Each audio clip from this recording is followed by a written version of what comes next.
My mother-in-law kidnapped my baby in the middle of the night to prove she can parent better than me, and the lack of urgency by my husband is making me want to divorce him. Posted by u/TW5676. I made a throwaway for this because my husband knows my username, and I don't feel like being surrounded by any more drama right now. So, a little backstory. My husband is an only child, and his mom has always been very involved. We got along somewhat, but she always sort of crossed some lines. She has a key to our house for emergency purposes only because she lives 4 blocks away. I had our daughter 4 weeks ago. She has been over at least 3 days every week since I had her. She's always telling me what I'm doing wrong and how she'd do things differently. The baby is up every 2 hours at night, and she insists she'd sleep through the night if she could stay at grandma's. I told her I'm not comfortable sending a breastfed baby away overnight at just 4 weeks. This past week, she kept pushing the issue no matter how many times I said no. Last night, we put the baby in her crib. We stopped room sharing because the baby was so loud I couldn't get any sleep whatsoever, so my husband has been getting her when it's time for her to feed. My husband fell asleep early, and I dozed off. I woke up 4 hours later and started to panic because she hadn't made any noise. I was sure she had died of SIDS. I went into her room, and she was gone.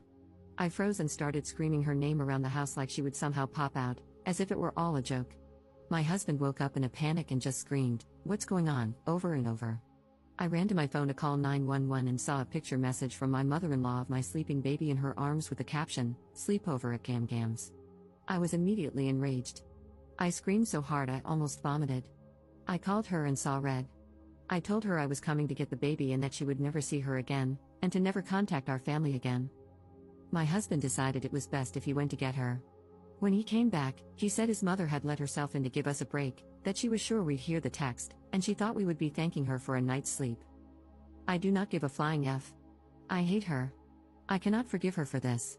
My husband thinks I need to calm down, that we just need to get our key back. His lack of urgency about the situation makes me want to divorce him. We have never had any issues before this, but this feels like a deal breaker to me. I already had postpartum anxiety, and now it's through the roof. I don't feel safe in my own home with my family. I hate my mother-in-law. I hate my husband. When I think about what happened, I sob uncontrollably.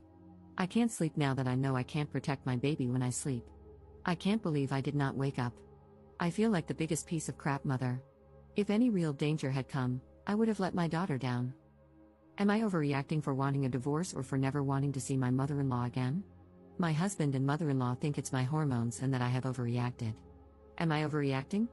I just needed to talk about it with non-involved parties. I have no friends or family for hundreds of miles.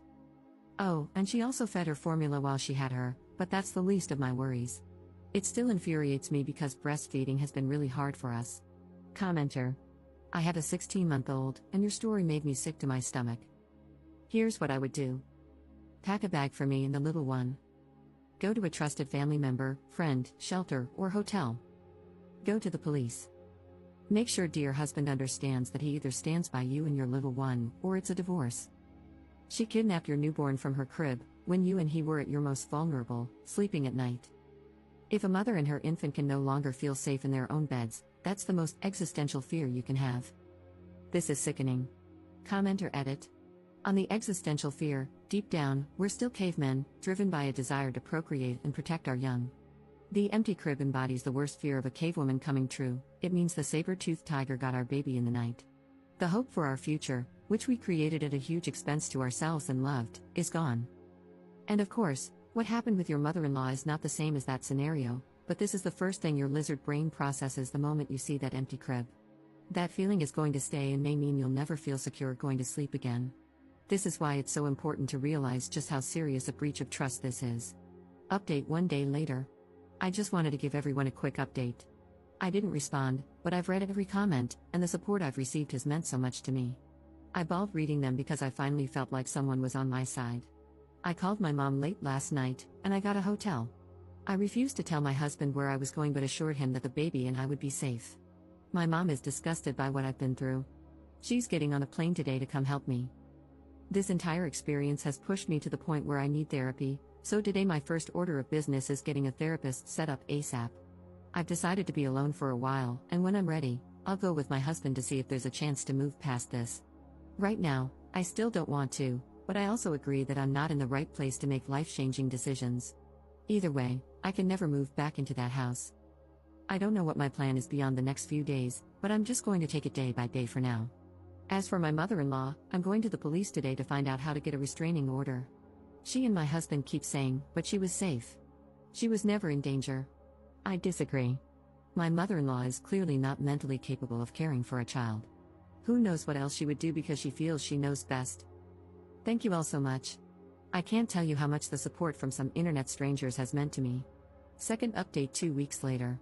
I want to thank everyone again who thought about me after my first post. These past 2 weeks have been crazy for me emotionally, but I saw the request for an update and wanted to let everyone know what was going on, even though it's been generally uneventful. I received so many messages and comments filled with support that meant so much to me. Shortly after I wrote that post, my mom arrived to help me get through my anxiety and support me.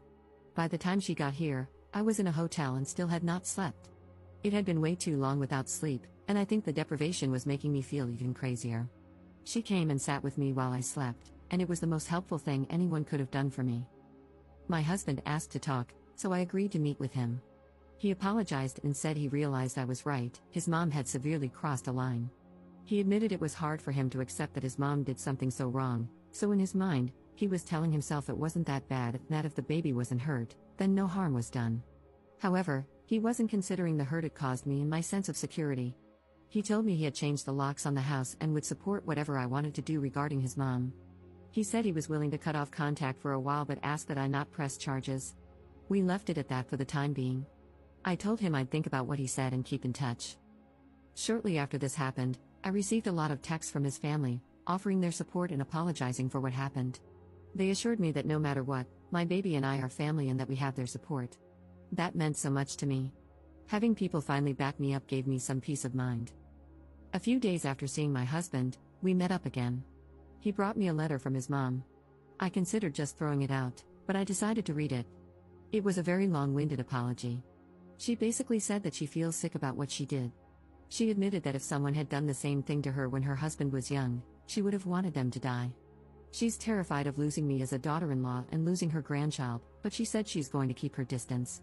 She asked me to reach out if and when I am ready. I still haven't reached out to her, and I don't know if I will. I feel like her letter might be genuine, but I don't think I will ever trust her again for obvious reasons. I feel like she sees it as an easier to ask for forgiveness than permission kind of situation.